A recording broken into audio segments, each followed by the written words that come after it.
Hey everyone, welcome back to the channel. If your Gmail inbox feels completely out of control and you're tired of deleting emails 50 at a time, today I'm going to show you a super easy way to delete more than 50 emails at once, quickly and safely, so you can reclaim your inbox. First, log into your Gmail account and go to your inbox. You'll notice that Gmail only shows checkboxes for 50 emails at a time. To start, click the small checkbox in the top left corner. This selects the first 50 emails. Now, here's the trick. Once those 50 are selected, a message appears at the top saying, "Select all conversations in this label." Click that link, and suddenly, Gmail selects every email in your inbox, not just the first 50.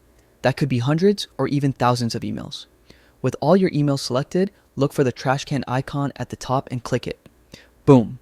All selected emails are moved to the trash. Don't worry, they aren't permanently gone yet. Gmail keeps them in the trash for 30 days, giving you a safety net if you accidentally deleted something important. You can also manually empty the trash anytime if you want to free up space immediately. A quick tip before you go crazy. Always double check your selection. If you have emails you want to keep, organize them with labels or folders first so you don't lose anything important. And that's it. Now you can declutter your Gmail inbox in minutes instead of hours. If this tutorial helped you, hit that like button, subscribe for more Gmail tips, and comment below with your favorite productivity hacks. See you in the next video.